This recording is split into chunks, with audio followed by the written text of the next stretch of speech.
معزز سامعین، الحمدللہ ہم نے 20ویں پارے کی تلاوت سنا۔ 20ویں پارے میں 3 صورتیں بیان ہوئی ہیں۔ سورۃ النمل کا آخری حصہ، سورۃ القصص مکمل اور سورۃ العنکبوت۔ دیکھیے، سب سے پہلی سورہ ہے سورۃ النمل۔ جیسا کہ کل الحمدللہ ذکر کیا گیا تھا، ملک سبا کا تذکرہ، سلیمان اور داؤد علیہ السلام کی بادشاہی کا تذکرہ، کہ اللہ رب العالمین نے سلیمان علیہ السلام کو جو بادشاہی عطا کیا تھا وہ اللہ رب العالمین کی طرف سے بہت بڑا فضل تھا۔ لہذا آخری میں نے ایک جملہ بولا تھا کہ جو شخص اللہ رب العالمین کی دی ہوئی نعمتوں پر شکر ادا کرتا ہے، اللہ رب العالمین اسے دنیا میں بھی اجر دیتا ہے اور آخرت کے اندر بھی اس کا بہترین اجر ملتا ہے۔ سورۃ النمل، اللہ رب العالمین نے مشرکین کو مخاطب کرتے ہوئے ان سے چند سوالات پوچھے۔ اگر ایک عام العقل یعنی ایک عام عقل والا شخص بھی ان پر غور کر لے تو توحید سمجھنا بہت آسان ہوگا۔ اللہ رب العالمین نے فرمایا سورۃ النمل آیت نمبر 16 سے لے کر 64 تک، اللہ بیان کرتا ہے، کیا وہ شریک بہتر ہے یا وہ جس نے آسمان اور زمین کو پیدا کیا اور تمہارے لیے آسمان سے پانی اتارا، پھر ہم نے اس کے ساتھ رونق والے باغات اگائے، تمہارے بس میں نہ تھا کہ ان کے درخت اگاتے۔ کیا اللہ کے ساتھ کوئی اور معبود ہے؟ بلکہ ایسے لوگ ہیں جو راستے سے ہٹ رہے ہیں۔ کیا وہ شریک بہتر ہے یا وہ جس نے زمین کو ٹھہرنے کی جگہ بنایا اور اس کے درمیان نہریں بنائی اور اس کے لیے پہاڑ بنائے اور 2 سمندروں کے درمیان رکاوٹ بنائی؟ کیا اللہ کے ساتھ کوئی اور معبود ہے؟ بلکہ ان کے اکثر نہیں جانتے۔ یا وہ جو لاچار کی دعا قبول کرتا ہے جب وہ اسے پکارتا ہے، تکلیف کو دور کرتا ہے اور تمہیں زمین کے جانشین بناتا ہے؟ کیا اللہ رب العالمین کے سوا اور کوئی شریک ہے؟ مزید اللہ رب العالمین نے بیان کیا، بہت کم نصیحت قبول کرتے ہو۔ یا وہ جو تمہیں خشکی اور سمندر کے اندھیروں میں راہ دکھاتا اور جو ہواؤں کو اپنی رحمت سے پہلے خوشخبری دینے کے لیے بھیجتا ہے؟ کیا اللہ کے سوا کوئی اور معبود ہے؟ بہت بلند ہے وہ اللہ، وہ جسے شریک ٹھہراتے ہیں۔ یا وہ جو پیدائش کی ابتدا کرتا ہے پھر اسے دہراتا ہے اور جو تمہیں آسمان اور زمین سے رزق دیتا ہے؟ کیا اللہ کے ساتھ کوئی اور معبود ہے؟ وہ اپنی دلیل اگر تمہیں سمجھتے ہو، یعنی اللہ رب العالمین نے ایک دم وضاحت کے ساتھ ایک عقل رکھنے والے شخص کے لیے اس سے بہترین دلیل اور کیا ہوگی؟ خلاصہ یہ ہے، اللہ رب العالمین زمین پر پانی کو ڈالتا ہے، پانی سے باغات اگتے ہیں۔ اللہ رب العالمین نے انسانوں کو پیدا کیا۔ اللہ رب العالمین ایک لاچار بے بس جب رب کے آگے ہاتھ اٹھاتا ہے، اللہ تعالیٰ اس کی لاچاری کو، اس کی بے بسی کو ختم کر دیتا۔ اللہ کہتا ہے، اللہ رب العالمین کہتا ہے، کون ہے جو تمہاری دعاؤں کو سنتا ہے؟ لہذا اللہ رب العالمین کے علاوہ کوئی معبود برحق نہیں ہے۔ اسی سورہ کے اندر اللہ رب العالمین نے قرآن مجید میں سابقہ اقوام کی تاریخ کی تصحیح کرتا ہے۔ اللہ کا بیان ہے سورۃ النمل آیت نمبر 76 کے اندر، بے شک یہ قرآن بنی اسرائیل کے سامنے اکثر وہ باتیں بیان کرتا ہے جن میں وہ اختلاف کرتے ہیں۔ یعنی سابقہ اقوام نے اپنی آسمانی کتابوں، انبیاء کے فرامین اور تاریخی روایات میں اپنی مرضی سے تبدیلیاں پیدا کر لی۔ اب قرآن کا مقصد ان جھوٹوں کو پول کھولنا ہے جو انہوں نے گڑھا اور ان میں تبدیلیاں کر دی۔ اب کوئی بھی بات جو سابقہ کتب کے میں ایک طریقے سے اور قرآن مجید نے اس کے برعکس بیان کی ہے تو اس میں وہی موقف درست ہے جو قرآن نے بیان کیا، کیونکہ قرآن کے نزول کا مقصد یہود و نصارہ کے ڈھول کو اور ان کے پول کو کھولنا ہے۔ اسی سورہ کے اندر اللہ رب العالمین نے سے زمین سے دابہ کا خروج، یعنی اللہ رب العالمین نے بیان کیا، نبی صلی اللہ علیہ وسلم کی حدیث بھی ہے اس تعلق سے کہ قیامت کے قریب اس کی نشانیوں میں سے ایک یہ ہے کہ زمین سے ایک ایسا جانور نکلے گا جو لوگوں سے باتیں کرے گا اور لوگوں کے لیے اللہ رب العالمین کی آخرت کی حجت ہوگی، لہذا یہ قیامت کی نشانی ہوگی۔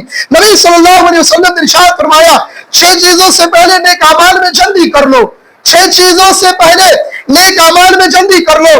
ایک، سورج کے مغرب سے نکلنا، دوسری دھواں، تیسرا دجال، چوتھا زمین کا جانور، پانچواں موت اور چھٹا قیامت۔ یعنی ان 6 چیزوں کے آنے سے پہلے اللہ کے نبی نے کہا کہ تم اپنے اعمال کے اندر اپنے نیکیوں میں سبقت کرو، جلدی کرو۔